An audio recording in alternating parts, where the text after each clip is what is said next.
Hello. Hello, আমি প্রথম খবর থেকে অঞ্জন সেন বলছি। হ্যাঁ বলুন। অর্চি তো অফিসে চলে গেছে। হ্যাঁ, আমি জানি। আসলে আসলে না, অর্চি একটু অফিসে অসুস্থ হয়ে পড়েছে। অসুস্থ হয়ে পড়েছে? কেন, কি হয়েছে অর্চির? দাদা, কি হয়েছে? কে অসুস্থ হয়ে পড়েছে? আমাকে দাও না ফোনটা। অর্চি নিশ্চয়ই কোনো খারাপ খবর। বাবা দেখি ফোনটা দাও, তোমায় দাও, আমি কথা বলছি, দাও। হ্যালো হ্যালো, আমি প্রথম খবরের সম্পাদক অঞ্জন সেন বলছি।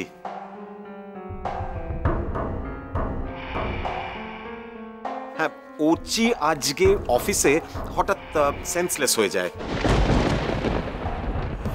তাই জন্য ওকে আমরা এখানে কাছে একটা নার্সিং হোমে ভর্তি করেছি।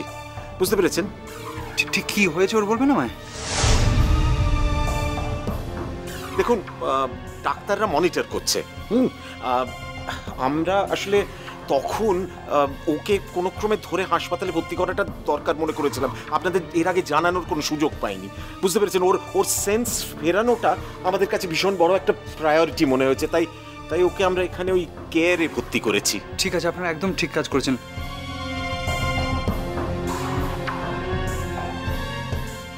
আমরা এক্ষুনি আসছি। হ্যাঁ, ঠিক আছে, ঠিক আছে। ও বাবু। বাবা, অর্চি হঠাৎ করে অফিসে আনকনশিয়াস হয়ে যায়। ওদের অফিসের লোকেরই ওকে কাছে কাছে একটা নার্সিং হোমে ভর্তি করে দিয়েছে। আমি জানতাম এরকম কিছু একটা ঘটবে খুব শিগগিরই। আচ্ছা, একটা মানুষ যদি দিনের পর দিন এইভাবে অনিয়ম আর অত্যাচার করে, এটা হয়তো স্বাভাবিক।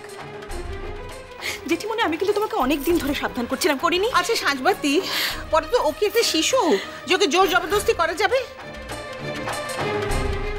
আর তাছাড়া অর্চি কোন দিন কার কথাটা শুনেছে তুমি একবার বলো তো আমাকে। বৌদি শুধু আজ বলে নয়, কোনোদিন শোনেনি। সে যা করেছে নিজের ইচ্ছে করেছে। একটা বয়সের পর বাড়ির লোকজন, বাবা মা ভাই বোন, কারো কিছু করার থাকে না সাজবাতি। তখন বউয়ের প্রয়োজন হয়। কমলিকা চলে যাওয়াটা হচ্ছে কিছুতেই মেনে নিতে পারছে না। সাজবাতি,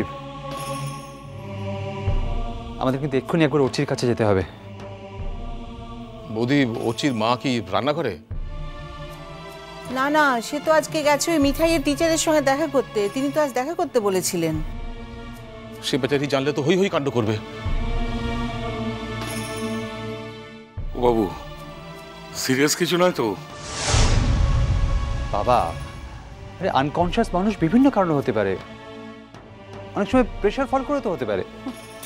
ব্লাড প্রেশারের আর কি দোষ? একটা মানুষ যদি দিনের পর দিন এভাবে না খেয়ে থাকে,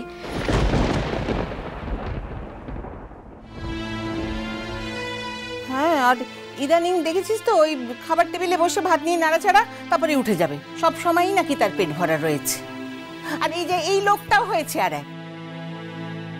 আগে তাও একটু শাসন টাসন করতে, ইদানিং তো কাউকে আর কিচ্ছু বলেন না। কাকে কি বলবো, কাউকে আজকাল আমার আর বিশ্বাস হয় না। এই তো ওই মেয়েটাকে, বাটাকে আপন করে নিলাম।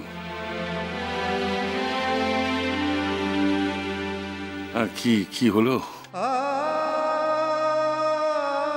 হ্যাঁ, কি হলো তাতে? সে তো সেই বাড়ি ছেড়ে বেরিয়ে চলে গেল। একটা কথা বলি তোমাদের, বাহা পরের মেয়ে।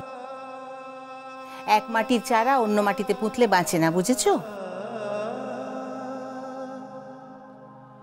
তার হয়তো মনে হয়েছে যে এখানে থাকলে তার ভালো হবে না, তাই চলে গেছে। মা, আচ্ছা এখন কি আমাদের এসব আলোচনা করার সময়?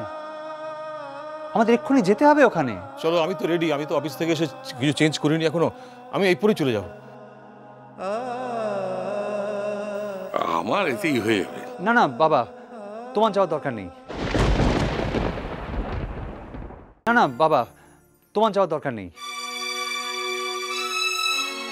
কেন আমার যাওয়ার দরকার নেই কেন? বাবা, আরে আমরা তো এতজন মিলে যাচ্ছি। মেজকামণি যাচ্ছে, আমি যাচ্ছি, সাজবাতি যাচ্ছে। দোয়েল ভাই, তুমি যাবে? বারে যাব না। আমি 2 মিনিটের মধ্যে কাপড়টা বদলে আসি। না না না না, তুমি যাবে না। আমরা জেঠুমণিকে একা ফেলে রেখে যাব নাকি?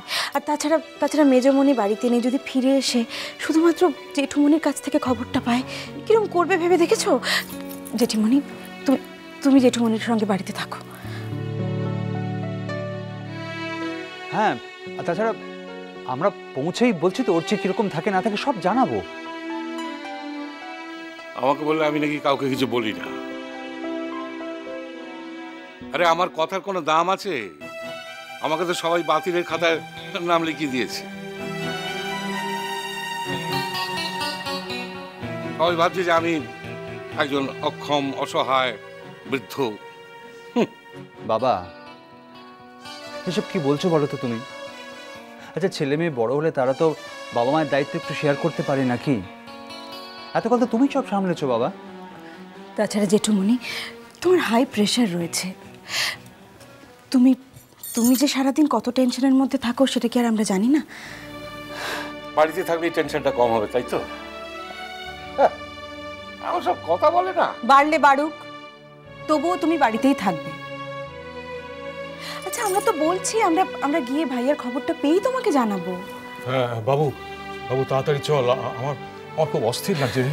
আসলে আমি তো অর্চিকে কোনোদিন এরকম অসুস্থ অবস্থায় বিছানায়। হ্যাঁ, চলো চলো, বেশ করে চল। সাজবাতি এসো, দোয়েল ভাই চলে এসো। এসো চলে যাই। এবার ফিরুক সে বাড়িতে, দরকার হলে আমি তার হাত পা বেঁধে রেখে দেবো। আমি দেখতে চাই সে কত বড় তালেবার হয়েছে। বাড়ি শুদ্ধ সবাইকে ট্যাকে গুজে রাখে, তো মনে হয় আমরাই যেন তার ছেলে মেয়ে। সে যা বলবে তাই শুনতে হবে, সে কারোর কথা শুনবে না। খাবো না তো খাবো না, বিশ্রাম নেবো না তো নেবো না। ফিরুক এবার সে বাড়িতে, আমি দেখাচ্ছি তাকে কি করতে হয়। এবার একটা বোঝাপড়ার সময় হয়েছে, বুঝেছো? এই যে অসুস্থ হয়ে পড়েছে, ভুগছেটাকে, কিন্তু চিন্তাটা হচ্ছে কাদের? সে আমাদের। হ্যাঁ, এই যে আমাদের এত টেনশন হচ্ছে, সেটা কেউ এখন বুঝতে পারছে? বাবা, তোমরা প্লিজ এত চিন্তা করো না। আমরা ভালো খবর নিয়ে আসবো, উচিত ভালো হয়ে যাবে তাড়াতাড়ি। তোমরা দেখো, তোমরা একটু সাবধানে থেকো। হ্যাঁ, আসছি আমরা, আসছি।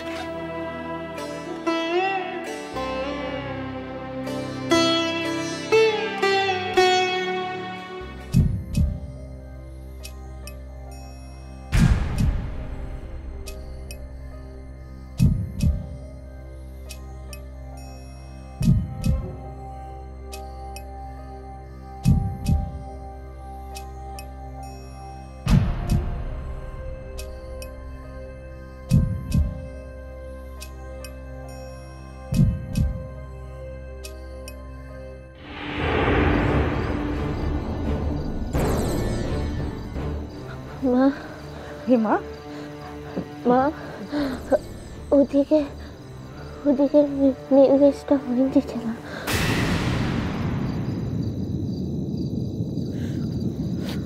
কার দিকের মিলমিষ্ট হয়ে যেছে? কার কথা বলতে লেগেছিস? ও বাবু আর দিদিমণিটা।